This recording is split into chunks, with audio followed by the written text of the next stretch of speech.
Fala pessoal, vocês estão me escutando? Enquanto vocês vão entrando aí, vocês me escutam? Beleza? Tá escutando aí, né? É porque eu tive problema com o microfone, então não sei. Acho que tá rolando. Obrigado, viu? Então, esperar chegar mais gente. E boa noite, boa noite, boa noite, boa noite, boa noite. Estamos aqui. Esperar mais um minutinho, né? Boa noite, boa noite, boa noite. Boa noite, boa noite. Isso aí.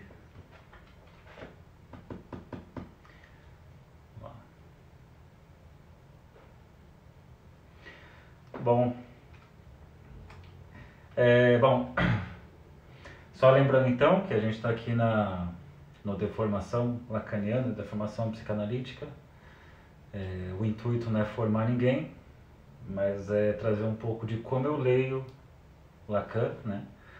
Como eu leio Lacan, claro que minha leitura é influenciada por várias pessoas, que eu também vou estudando aí, venho estudando nesses anos.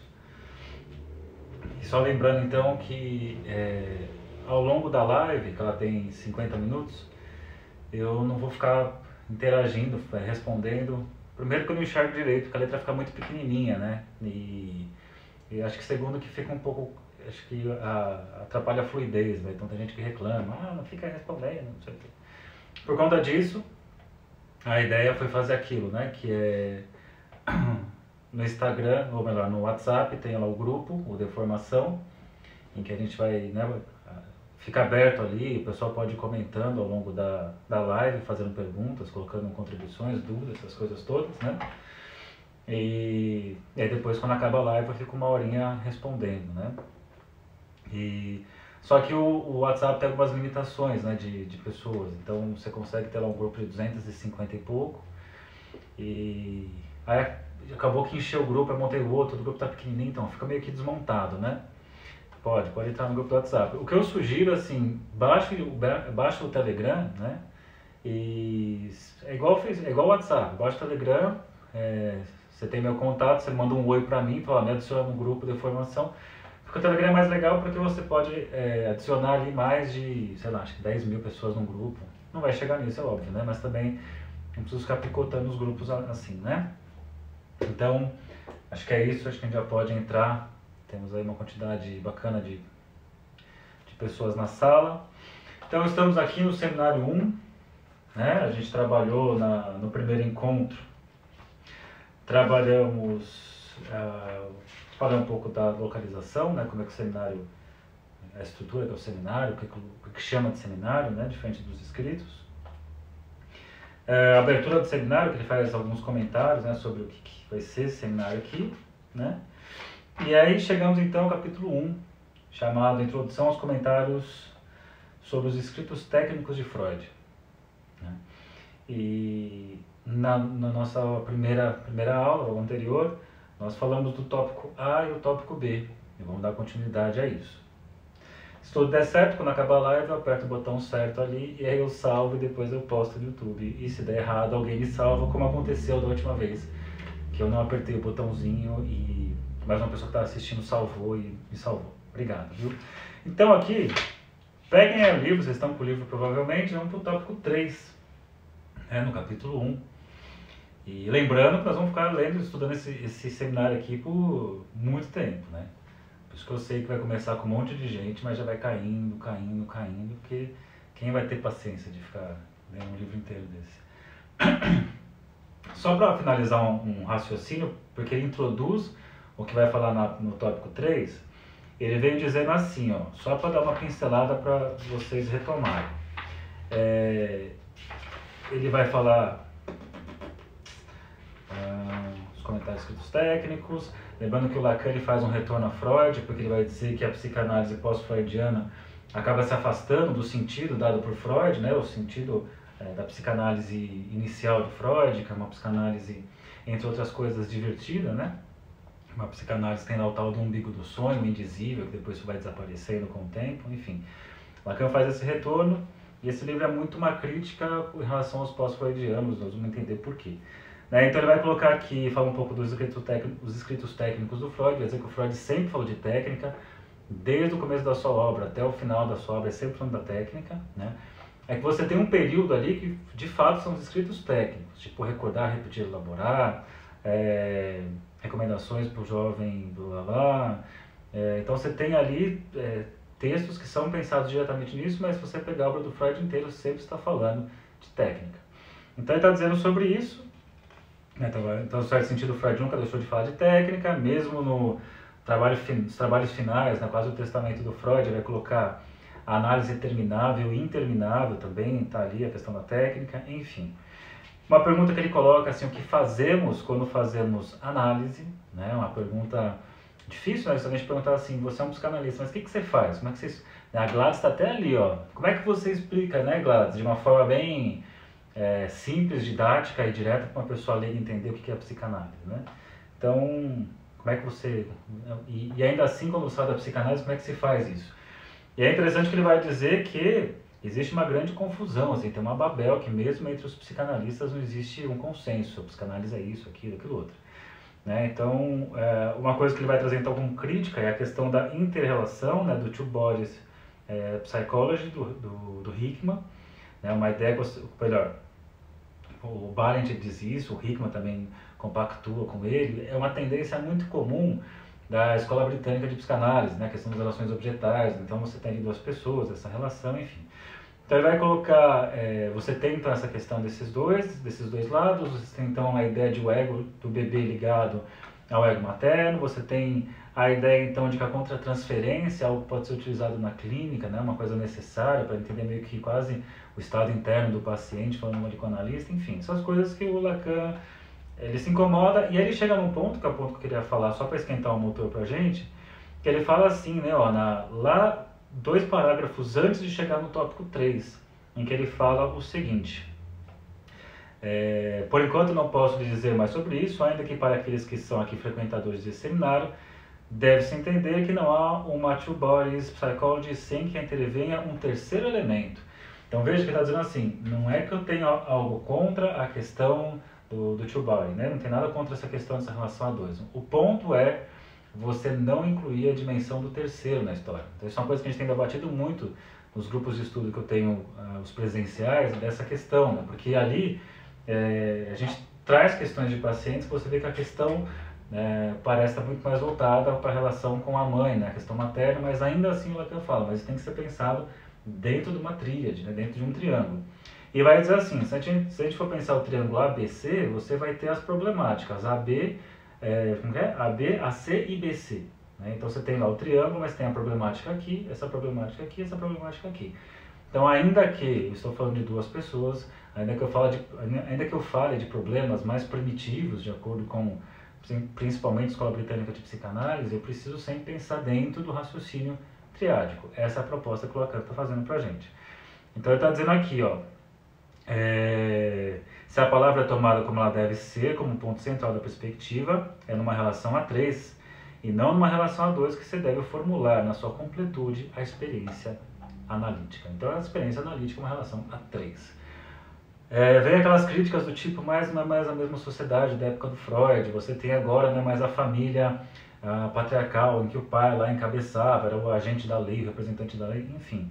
Acho que é legal pensar um pouco para além disso, muito mais a questão da estrutura, né? Então a estrutura, a gente tem que pensar que você tem lá o sujeito que chega no mundo, você tem aquele ou aquela, que é a mãe no caso, a função materna, que vai possibilitar a vivência de um narcisismo. Então esse outro que recebe para possibilitar a vivência de um narcisismo. Beleza, relação a dois. E aí tem que pensar na dimensão, então, quando aparece o terceiro e destrói essa relação narcísica. Né? Essa relação narcísica é quebrada, então toda a problemática tem a ver com o terceiro. Mas é importantíssimo pensar que mesmo a relação a dois, esse narcisismo é uma baita de uma ilusão. Né? É uma fantasia de completude que o sujeito vive, mas muito mais a posteriori. Então depois que passa, ele diz assim, poxa, mas ali eu era completa e não sabia. é uma sensação de que eu tive ali alguma coisa, uma completude que eu perdi, né? É claro que vai ter as modalidades histéricas e obsessivas, que você vai encontrar no seminário 11, que ele vai dizer, né, enquanto na questão histérica o sujeito vai dizer eu nunca tive nada, nunca, nunca, nunca, né, sempre faltou tudo. O obsessivo vai dizer que eu tive até que, né, eu tive, mas aí perdi. Mas de alguma forma está falando então de uma infância mítica, né, de uma infância fantasiada, que o sujeito leva a sério isso. Isso vai ser tudo a ver com o assunto do tópico 3 aqui. Então ele vai dizer assim, ó, não quer dizer que não se possa exprimir fragmentos, ó que legal, ó. Estou falando que é uma relação triádica, mas não significa que não possa exprimir fragmentos, pedaços, facetas importantes disso num outro registro. É aí que muita gente critica o Lacan, que fala assim, mas hoje em dia, na clínica contemporânea, não é mais o triângulo. Não, ó, o cara está dizendo isso em 54, né? 53, 54. Ele não está dizendo que... Ele não está ignorando essas problemáticas mais primitivas, mas está dizendo que precisa ser pensado dentro de um paradigma triangular. Enfim, aí se aprende certas dificuldades, esbarros teóricos. É fácil de compreender se o fundamento da relação interanalítica é efetivamente algo que devemos representar como triádico. Há várias maneiras de escolher dois elementos nessa tríade, que eu falei, AB, né? Então você tem AB, AC e BC. Né? Você vai ter essas três possibilidades. Então são três díades dentro de uma tríade. Pode-se colocar o acento sobre uma ou outra das três relações diádicas, né? AB, AC e BC, que se estabelece ali dentro. Isso será, vocês verão, uma maneira prática de classificar certos números de elaborações teóricas que se fazem sobre a técnica. Então ele vai dizer agora na parte 3, vamos nos pontos que nos interessam. Logo de cara, ele vai dizer assim, ó, eu pulo um parágrafo, eu pulo dois, ó, parte 3, eu pulei... eu não vou falar a página porque o meu livro é mais antigo e talvez não esteja proporcional. No meu está na 21, mas tem outros que não está. É mais fácil você seguir aqui, ó, tópico 3 do capítulo 1. Você pula um parágrafo, você pula 2 parágrafos e você chega aqui. Creio ter demonstrado a vocês que Freud partiu daí. Trata-se, a cada vez para ele, da apreensão de um caso singular. É nisso que está o valor de cada uma das 5 grandes psicanálises. Vou falar mais para frente o que são essas 5 grandes psicanálises, né? As 3 que já vimos, elaboramos, trabalhamos juntos nos anos precedentes, demonstra isso para vocês. O progresso de Freud, sua descoberta, está na maneira de tomar um caso na sua singularidade. E é aí que a coisa vai ficar muito importante e eu acredito que já tem a consequência direta para a sua clínica, se você atende, obviamente. Se você não atende, é só um entusiasta da psicanálise, gosta só, é curioso, ou se você é estudante, né, de psicanálise, de psicologia, acho que pode ser muito útil, que vai dizer assim, ó, tomá-lo na sua singularidade. O que quer dizer isso? Quer dizer essencialmente que para ele, o interesse, a essência, o fundamento, a dimensão própria da análise, olha só, é a reintegração pelo sujeito da sua história até os seus últimos limites sensíveis, isto é, até uma dimensão que ultrapassa de muito os limites individuais. Certo? Então, ó, a reintegração pelo sujeito da sua história até seus últimos limites sensíveis, né? Até onde é possível pensar, até onde é possível sentir, até onde... É muito legal isso, se você pegar o texto dele, O Estádio do Espelho, ele vai dizer assim, que o sujeito tem que ser levado até o ponto limite das suas miragens e dar um passo para além desses limites. Ele fala, é dali para frente que começa a grande viagem, então é necessário esse passo. De alguma forma também isso vai de encontro, se você tem esse livro aqui, eu vou comentar dele algumas vezes ao longo do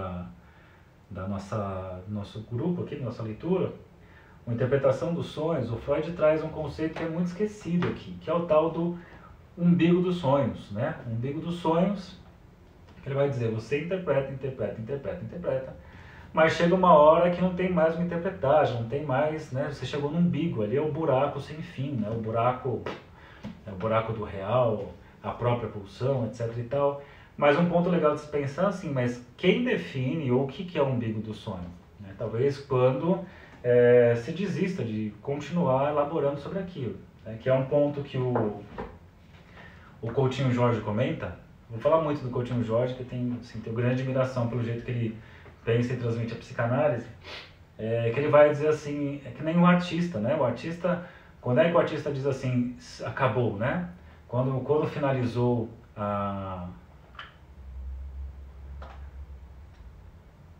Quando é que finalizou a obra de arte? Um cara está pintando um quadro, e aí tem uma hora que tem que fazer, acabou, né? Mas quando é que acaba isso? Tem uma certa aposta nisso. Eu mexo com música, você vai fazer música, que hora que acabou a música? Uma hora você tem que decidir, é preciso acabar, né? Tem gente, então, que não sabe como acabar. Então fica ali, né, lá fazendo mais, até que estraga a obra de arte.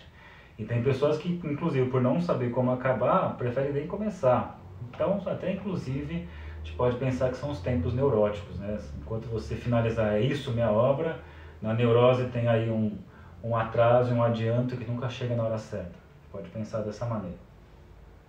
Essas perguntas, pessoal, que está aparecendo aqui, eu peço assim, vá lá no grupo do WhatsApp, que vocês têm aí o WhatsApp ou o Telegram, põe lá, eu vou responder ou hoje ou amanhã de manhã também, porque senão eu vou ficar parando aqui e não vou conseguir dar continuidade, né?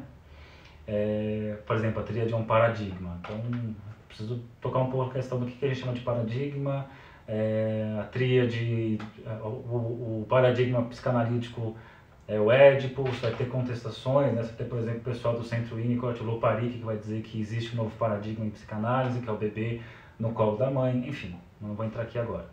Então, ele está dizendo isso, né? A reintegração do sujeito, da história pelo sujeito até os limites sensíveis. E olha só que interessante. O que revela essa dimensão é o acento colocado por Freud em cada caso sobre pontos essenciais a conquistar pela técnica e que chamarei de situação da história, situações da história. Será um acento colocado no passado, como pode aparecer à primeira vista? Então, será que o acento está no passado? Que é o que falam, né? Eu não gosto de psicanálise que só fica no passado. A psicanálise só fala do passado. Não é isso, olha o que ele está dizendo. Ó.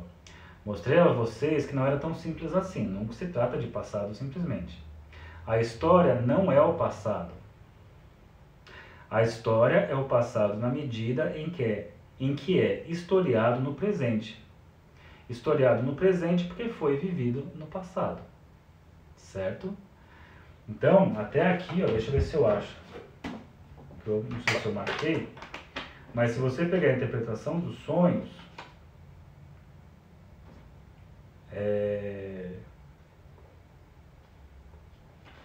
ele vai dizer assim, né? Falando aqui lá no capítulo 7, ele vai comentar sobre a questão dos sonhos. Ele fala assim, os sonhos, é a parte B, regressão. Assim, os sonhos se valem do presente da mesma maneira e com o mesmo direito que os devaneios.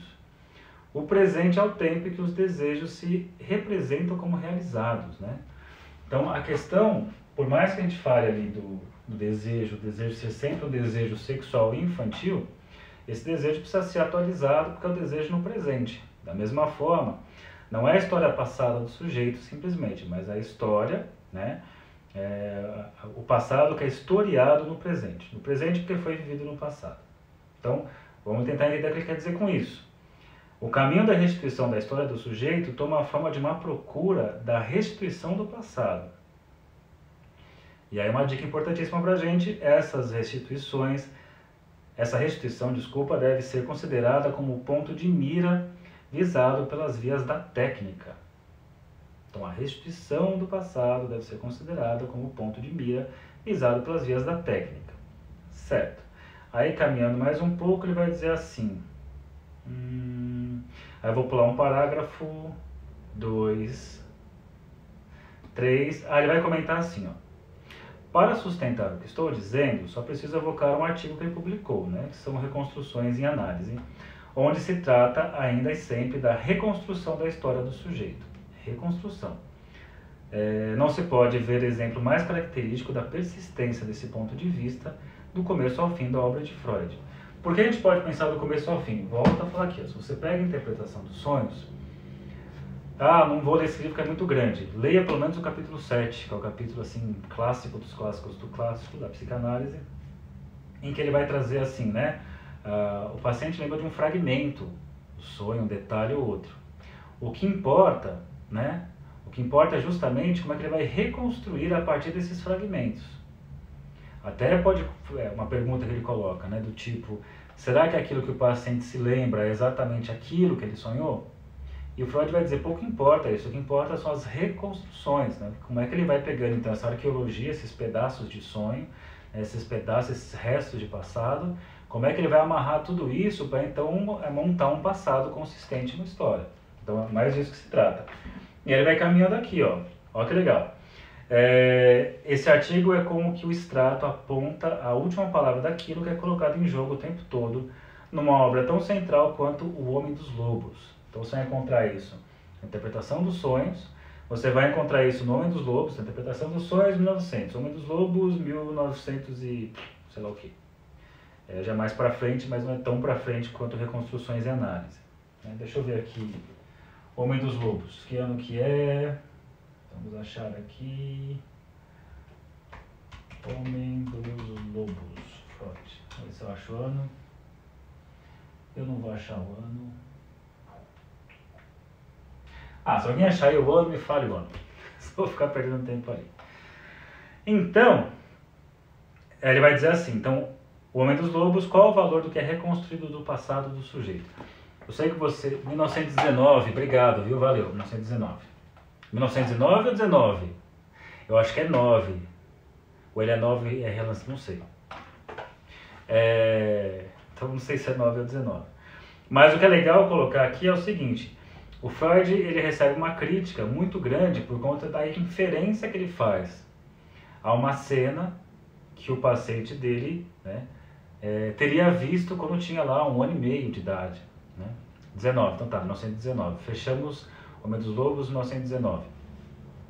Então ali a cena que ele teria visto os pais numa relação sexual, a mãe ali, a tergo, a mãe de 4 ali, e o pai então montado atrás dela. E é criticado isso, porque o Freud meio que força ele a ter essa lembrança, né? Meio que força ele a construir isso. E é bem interessante, porque isso poderia ser uma coisa que fosse contra, né? que atuasse contra a psicanálise, mas no fim das contas foi a favor. Né? Ele até vai comentar isso no Reconstruções e Análise, que a psicanálise quando acerta está certa e quando ela erra é resistência. Né? Então tem esse ponto também difícil, que alguns epistemólogos vão dizer que a psicanálise não pode ser uma ciência justamente porque ela faz isso, né? Quando ela está certa, quando ela está errada, é resistência do outro. Né? Então, caminhando aqui, então, pensando nessa ideia, que seria um problema o Freud fazer essa inferência, é muito mais uma ideia assim, ainda que seja uma inferência, ainda que seja uma invenção, uma construção em análise, uma forçada de ideia em análise, né? É importante que tenha algum ponto para funcionar como ponto de Arquimedes, né? O ponto para que eu possa, a partir dele, fazer todas as movimentações necessárias. Por que isso é tão legal e eu acho que é tão revolucionário?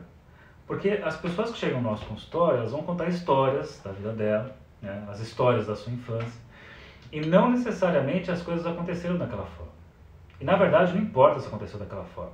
O que acontece é que as pessoas são muito apegadas por essas lembranças, ocorridas ou não, mas são apegadas a isso, porque é a partir dessas lembranças que ela consegue fazer todo o seu jogo dialético, de historicizar, de isso eu sofro por conta disso, meu sintoma tem a ver com isso, consegue fazer esse ping-pong.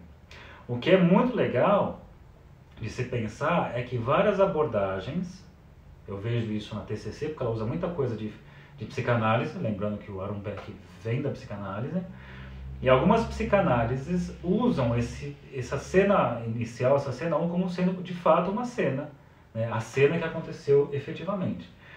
O que o Freud mostra no Homem dos Lobos, o Lacan está insistindo aqui, é que isso é uma construção que o sujeito vai poder utilizar enquanto for necessário, mas que depois precisa abrir mão disso. Né? Precisa então pegar essa história do seu passado, essa lembrança, que no caso é uma fantasia do seu passado, e abrir mão dela e começar a forjar outras coisas. Né? Até, mais uma vez, o Coutinho Jorge, num dos fundamentos lá da psicanálise, eu acho que é no 1, ele fala uma ideia assim que esclareceu muito para mim, quando ele coloca assim, a ideia do impossível e do proibido. Né? Ele vai trazer assim que o Freud ele quer falar do impossível, mas como é que você fala do impossível se faltam palavras para falar do impossível? Então ele vai dizer assim, então ele usa o proibido, né, a questão da proibição do incesto. Então você cria toda uma mitologia, né? Você pega emprestado ali o mito de Sófocles, para explicar então ali a questão infantil, né, a formação da sexualidade, né, o processo inicial, para explicar alguma coisa, mas que na verdade o que ele quer apontar é a impossibilidade anterior. Então não é que é proibido, né, exatamente a questão do incesto, esse não é o ponto, a questão é a impossibilidade de fazer um com o outro, dois se juntarem fazendo um, né? A questão do incesto seria então com a mãe conseguir voltar a ser uma suposta unidade narcísica, mas nunca existiu isso. Por isso que o Lacan está dizendo que não desconsidera as relações a dois ali, mas isso tem que ser pensado na tríade, porque quando você pensa na tríade, você pode usar até essa lembrança como uma recordação que vai funcionar como um elemento auxiliar para análise, mas em determinado momento lá na frente você tem que jogar fora isso. Você bota o andaime ali para construir, depois que você faz a construção, você joga o andaime embora. Então o problema é levar a sério essas fantasias e tomar a fantasia como de fato tendo acontecido. Esse é o problema. Então voltando para cá, quando ele chega no Homem dos Lobos, o que é muito legal é que independente, né, se foi inventado ou não, é a partir disso que é possível pensar alguma coisa. O sujeito se historiciza porque ele pega alguma coisa do passado e cria. É o que o Lacan vai dizer, né, depois mais para frente aqui, que isso é o imaginário. Que é, por exemplo, ele vai criticar o Winnicott, né? Gosto muito do Winnicott, mas a crítica que o Lacan faz a ele é essa, né? Que é muito boa a clínica dele, a leitura que ele faz, mas fica numa via imaginária. Uma via imaginária de tudo explicar. Então, além da pessoa explicar a sua história, romancear a sua história, a sua lembrança, o analista vem e diz, você é isso, aquilo outro. Que, aliás, vai ser um dos comentários que eu vou fazer no sábado. Vai ter uma live às 9 da manhã que eu vou comentar o livro do Nasio, né? O livro do Nasio sobre psicanálise e cura, né? Que tem umas coisas que você fala, mas onde está o Lacan aqui? Mas vamos explorar no sábado como é que vai ficar. Então, não é problema usar isso. A questão é tomar isso como sendo um fim, não é o fim. Então, você pode usar, mas isso tem que ser depois, então, descartado. Porque o que tem antes é o impossível, né? Você cria a barreira mítica para não se deparar com o impossível que está lá atrás. Para frente também você inventa história. Você vem lá as religiões explicando depois que você morre, vai acontecer isso, aquilo, para dar sentido, porque não tem sentido. Se a gente for pensar, o que é o sujeito humano? São dois sem sentidos. Não tem nada aqui, não tem nada ali. Se Deus existir nessa hora, ele me ouvir e quando eu morrer, eu espero que ele me perdoe por isso. Mas se ele não existir, vamos explicar por Lacan mesmo. Mas eu tenho aí dois impossíveis no começo e no fim. E no intervalo é o sujeito dando sentido para isso. Então eu dou sentido, eu faço minhas amarrações simbólicas e imaginárias aqui, mas para lá é real e para cá é real também. Então, né? Então acho que essa ideia do Homem dos Lobos ajuda demais a pensar na clínica. Se você está clinicando e vai por essa via, legal, né? Você é assim, você então repete esse padrão, porque na sua infância, sua mãe, seu pai, porque sua irmã... Cara, legal, você pode usar, mas isso são fantasias, né? São fantasias que ajudam a pensar, mas depois precisam ser descartadas. Então, caminhando aqui, ele vai dizer, pode-se dizer que aí Freud chega, mas o sentimos bem em muitos outros pontos de sua obra, há uma noção que emergia ao longo dos encontros que tivemos no último trimestre. E aqui é mais ou menos esta. Olha só. O fato de que o sujeito revive e rememora, no sentido intuitivo da palavra, os eventos formadores de sua existência não é em si mesmo tão importante. O que conta é o que disso reconstrói. Muito legal isso, né? Porque tem aquela coisa que muitas vezes o paciente, é uma tendência nossa humana, né? De fazer um apelo ao outro, não tem problema nenhum fazer isso, mas de ter esse sofrimento e tudo mais, de reviver alguma coisa, de então sentir como se estivesse sentindo aquela primeira vez, e meio que a psicanálise, algumas psicanálises caminham para isso, como se o paciente tivesse que reviver essa experiência, reviver esses sentimentos, né? Essas coisas todas para então eliminar. O que o Lacan está dizendo é muito mais assim, é muito mais o que ele reconstrói disso. Se a gente for pegar emprestado o Sartre nessa ideia aqui, é muito mais o que fazer disso, do que ficar nisso. Né? Como se fosse assim, tá, então eu vou ficar ali revivendo um afeto que não pôde ser vivenciado, vou reviver na análise, como se isso fosse análise. O Lacan está dizendo, não basta, não tem que ficar nisso. A questão é, o que você vai fazer disso? Vamos lá, né? Tem que ficar ligeiro, o que vai fazer agora com isso daí? Que vai mostrar depois a importância do tempo lógico, né? Sexta-feira eu estou lá na FMU para dar uma palestra sobre isso, o tempo lógico, né? A pressa é amiga da conclusão, que quando você começa a colocar a imprevisibilidade do tempo, o sujeito meio que se apressa para então sair desse lugar de ficar revivendo esse sofrimento e de começar a dar destino para esse sofrimento, né? Então, bacana pensar nisso. Aí ele vai dizer mais o que? Tá. E aí, caminhando aqui, virando a página, aí eu vou pular aqui um parágrafo, 2, ele diz assim: a restituição da integralidade do sujeito, disse-lhes há pouco, apresenta-se como uma restauração do passado. Mas o acento recai sempre mais sobre a face da reconstrução que sobre a face da revivência. Acabei de falar sobre isso, né? No sentido que estamos habituados a chamar afetivo. O revivido exato, que o sujeito se lembre de algo como sendo verdadeiramente dele, como tendo sido verdadeiramente vivido, que se comunique com ele, que o adote, temos nos textos de Freud a mais formal indicação de que não é o essencial. O essencial é a reconstrução, é o termo que ele emprega até o fim, né? Claro que precisamos também ler com crítica o que o Lacan está falando, porque ele assim, você está dizendo que o Freud diz que não é essencial, nos mostre isso, por favor, porque você acha textos do Freud dizendo que também é importante isso. Mas enfim, vamos só não endeusar Lacan aqui, vamos pensar também, porque ele não apresenta, eu sei que tem algumas pessoas que criticam, né, o lugar que o Lacan coloca a questão dos afetos na clínica dele, e eu sei que tem gente pesquisando por aí para tentar entender como é que isso se dá, né?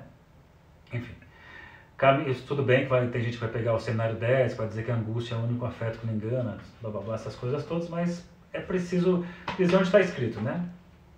Aliás, tem um cara aí, o Lucas Contador, não sei se ele está ao vivo aí, um cara muito legal, né? A gente está junto aí estudando há alguns anos, já vai dar um curso agora nas próximas semanas, vou depois indicar para vocês, um curso sobre transferência, manejo de transferência.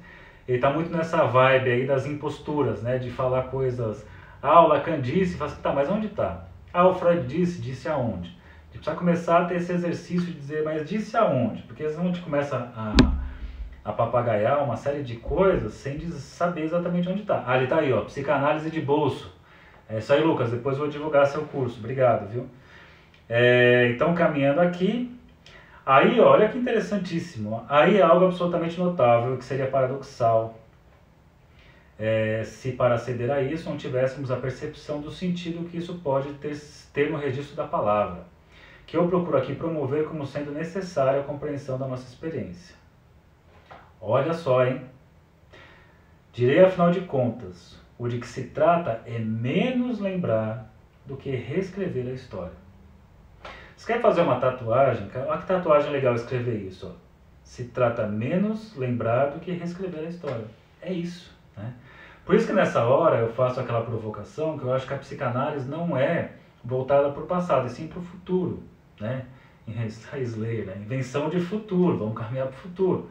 No sentido de que tem aquela história, a lembrança, mas o que você vai fazer disso? Então, reescrever essa história, inventar um futuro e fazer dar certo, né? Uma vez me perguntaram isso, assim, Saulo, vou fazer um curso tal, você acha que vai ser bom? Minha resposta foi, faça dar certo, faça ser bom, Então, você quer alguma coisa, momento coaching, você quer alguma coisa, vai fazer dar certo, né? Ninguém vai poder garantir que vai dar certo. Pega um negócio, por mais idiota que seja, que o Lacan fala no seminário 7, né, de pegar aquilo que é idiota e transformar no seu dom, por exemplo, vai fazer aquilo e faz por onde, né? Então, caminhando aqui, então pega essa ideia importantíssima, trata-se menos de lembrar do que de reescrever a história. Então aqui fechamos um ponto muito legal. Aí na sequência ele vai trazer uma coisa um pouquinho para além disso, que tem tudo a ver com a questão dessa lembrança, mas ele vai falar agora de uma outra forma, que é aqui, ó.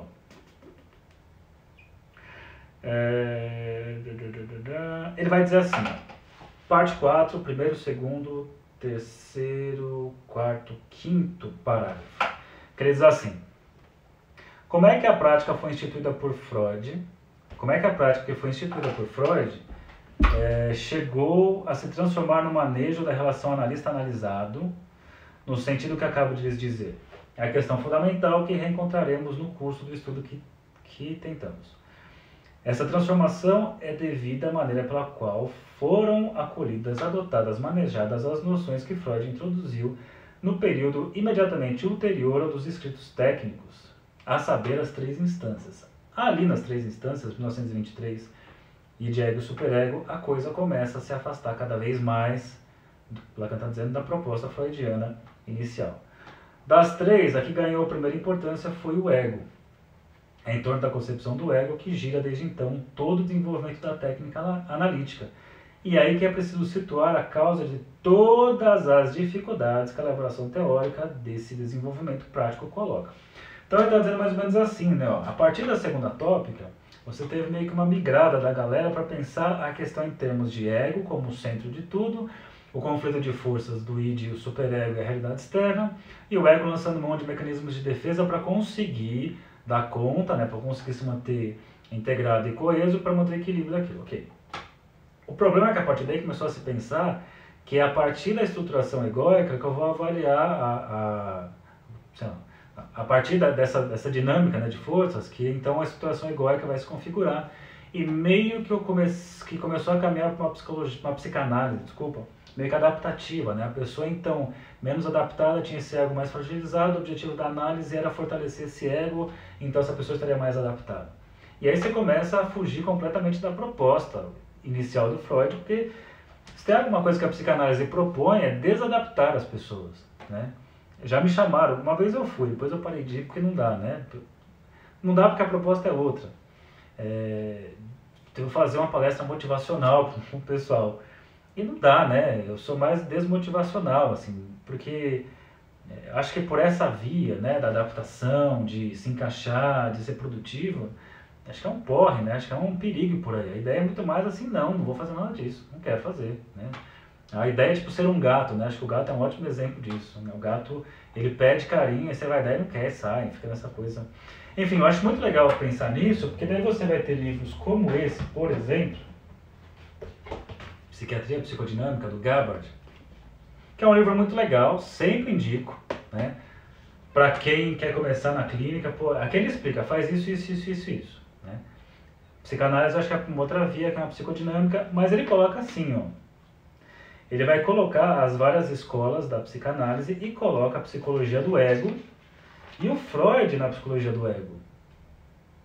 Ué, né? Não sei se eu poderia dizer que o Freud estaria na psicologia do ego. O Freud é o cara que fez tudo, né? Foi lá, foi cavar o inconsciente, foi falar da desadaptação, né? Foi escutar o barulho do id, essas coisas todas, mas ele vai aparecer aqui, ó.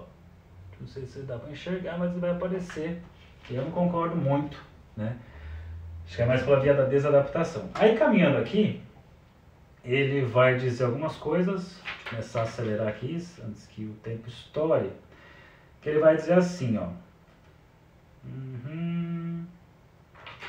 Ele vai falar a questão do eu, então assim, das três instâncias, a que ganhou a primeira importância foi o ego, né?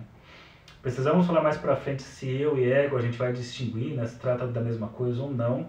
Vai ter uma diferenciação, mas ainda ele não trouxe a problemática, não vou introduzir antes que ele fale. Então ele vai dizer assim, ó, li essa parte, um parágrafo, 2, 3, 4, 5, 6. Página 26 no meu, que diz assim, ó, a técnica só pode valer na medida em que compreendemos onde está a questão fundamental para o analista que a adota. Bem, observemos inicialmente que ouvimos falar do ego como sendo o aliado do analista, e não somente o aliado, mas a única fonte de conhecimento. Olha só. Só conhecemos o ego, escreve-se corretamente. Ana Freud, o Fenichel, quase todos os que escreveram sobre análise desde 1920 repetem. Só nos endereçamos ao eu, só temos comunicação como eu, tudo deve passar pelo eu. Eu aqui, no nível, né, do ego, do id e o ego, né? Depois a gente vai pensar no outro tipo de eu que o Lacan vai falar. Por outro lado, ao contrário, todo o progresso dessa psicologia do eu pode resumir-se nesses termos. Olha que legal. O eu está estruturado exatamente como um sintoma. E não é? No interior do sujeito não é senão um sintoma privilegiado. É o sintoma humano por excelência. É a doença mental do homem. Mais para frente, ele vai falar que o inconsciente é a doença mental do homem, né? Mas vamos na ordem das coisas que aparecem. Aqui ele está dizendo aqui. Então o eu, ele se estrutura como sintoma e a doença mental do homem, porque o problema todo vai por essa via, né? O mal nosso é saber demais das coisas, né? É supor, então, assim, ter consciência das coisas. E é o paciente que chega, por exemplo, você vai fazer entrevistas de análise, é aquele sujeito que ele quer entender exatamente o que está acontecendo, como é que é, quanto tempo leva, e não sei o que lá, vai começar a fazer técnica de não sei o que, aí vem toda a galera aí de mudanças de pensamento, do pensamento livre, do pensamento sei lá o que, enfim. Essa certeza do sujeito. Né? Sempre é legal, eu acho, né, associar a ideia do eu, do ego, por enquanto aqui, a essa ideia da consciência de si da pessoa. Lembrando que, de acordo com Lacan, quando o Freud, no texto Introdução ao Narcisismo, coloca que a libido está investida ora no eu, ora no objeto, ele toma o eu, né, o ego, como sendo objeto também. Né? Então, nada mais é que um objeto, nada mais é que um sintoma, mas aí o sujeito então toma a questão do ego como sendo, né, a sede da consciência, como sendo então o índice da sua verdade. Cai naquela ideia cartesiana, né, do penso logo existo, se eu posso então duvidar de todas as coisas, tem que ter um ser duvidante, se eu posso duvidar, então alguém duvida, então posso comprovar que eu existo. E aí então, pensando na proposta do Freud, a ideia não é exatamente isso, né, eu existo onde eu não penso. O inconsciente ele pensa num outro lugar, de uma outra forma. Né? Enfim, então caminhando por essa via, então ele vai dizer, ó, tem o texto da Ana Freud, o ego e os mecanismos de defesa, e vai dizer, vocês não podem estar chocados com o fato de que o eu se constrói, se situa no conjunto do sujeito, exatamente como um sintoma. Porque você vai pegar a ideia do eu, né? Do eu advém todas as defesas, é só a defesa que tem ali. Defesas no sentido, a gente for pensar o sintoma meio que é um acordo, é um compromisso que é feito. Você tinha lá o objetivo original, você tem a possibilidade, a um só tempo, realização e proibição, você tem lá um sintomal. Tá ruim, mas tá bom. Né? E quando você pensa no ego, ele fica nesse lugar de ficar na intermediária do tá ruim, mas tá bom. Né? Como é que é? Tá. Então ele fica nesse lugar intermediário, né, de fazer o acordo entre o id, o superego e a realidade externa. Né? Então ele está fazendo esse acordo e está funcionando da mesma forma que um sintoma funciona, né? Tentando satisfazer mais de uma parte, né? Realizações e proibições a um só tempo. Ele vai falar dos catálogos de mecanismos de defesa. E aí então ele vai dizer vai continuar dizendo aqui, né, ó, que essa supervalorização do eu vai caminhando nesse sentido, vai deixando de lado as outras funções, tipo, né, as outras instâncias, o id, o supereu. E aí então ele vai chegar aqui na página 28, se você pegar agora o tópico 5, é o terceiro parágrafo antes, que ele vai dizer aqui, ó, mas repito, ou a sequência do desenvolvimento é impensável, ou então não é verdade que o ego seja a função por onde o sujeito apreende o sentido das palavras. Aí vem a parte que eu acho que é importantíssima aqui pra gente, que é isso, ó. O que é o ego? Segundo parágrafo, antes do... Ou melhor, você tem o 5 aqui, aí você tem o anterior e o penúltimo. Que diz assim, o que é o ego? Em que o sujeito estará ele preso, que é afora o sentido das palavras, bem outra coisa, a linguagem cujo papel é formador fundamental na sua história. A propósito dos escritos técnicos de Freud, teremos de nos colocar essas questões que irão longe, com a única condição de que seja inicialmente em função da experiência de cada um de nós. Então vamos deixando em suspenso aqui a pergunta, o que é o ego, o que é o eu, a diferenciação se tem entre eu e ego, né? Vamos deixar isso em suspenso porque ele não resolve ainda pra gente. Chega na parte 5 então, nossa live está quase acabando o tempo, a gente tem mais 5 minutos, vamos caminhar aqui, porque senão o Instagram ele corta, né? Então para não ficar uma coisa cortada, vou tentar parar um pouco antes dele me cortar. Que ele vai dizer assim, ó, gostaria de dar a vocês uma ideia ainda mais precisa da maneira pela qual encaro este seminário. Vocês viram no fim das últimas